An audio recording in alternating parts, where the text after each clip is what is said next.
Hi friends, మీకు ఈ video నచ్చితే లైక్ చేయండి, సబ్స్క్రైబ్ అక్కేని ఇచ్చేయండి. నేను తీసుకువెళ్ళాలి అని పార్వతి గొడవ చేస్తూ ఉంటుంది.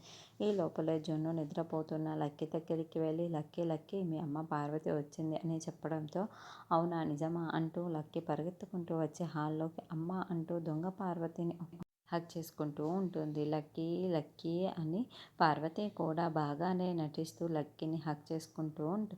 అప్పుడే లక్కీ అదేంటి అమ్మని హగ్ చేసుకున్నానన్న ఫీలింగే నాకు కలగటం లేదు అని మనసులో అనుకుంటూ మీరు నిజంగానే మా అమ్మనా అని నా కన్న తల్లినా అని ప్రశ్నిస్తూ ఉంటుంది లక్కీకి. ఈ పిల్ల ఇలా అడుగుతుంది అని పార్వతి టెన్షన్ పడుతూ ఉంటే ఈ లక్కీ ఏంటి ఆంటీ మన ప్లాన్ అంతా కూడా నాశనం చేసేలా ఉంది. ఈ పార్వతి కూడా అమ్మలా బాగా నటిస్తుంది అంటే మన ప్లాన్ వీళ్ళిద్దరూ కలిసి నాశనం చేస్తున్నారే, మనం దొరికిపోయినట్లయినా ఈ ప్లాన్ ఫ్లాప్ అయినట్టేనా అని మనిషి టెన్షన్ పడుతూ ఉంటుంది.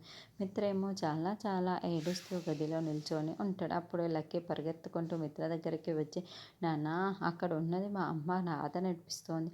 అసలు మా అమ్మ నన్ను హగ్ చేసుకున్న అది అన్న ఫీలింగ్ కూడా కలగటం లేదు.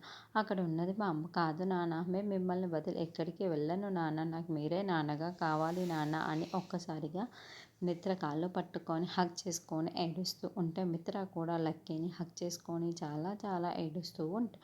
లక్ష్మి ఏం చెయ్యాలా అని ఆలోచిస్తూ ఉంటుంది. మరి ఈ మనిషి పార్వతి ప్లాన్ను లక్ష్మి ఏ విధంగా తిప్పికొడుతుంది అన్నది నెక్స్ట్ ఎపిసోడ్లో చూద్దాం.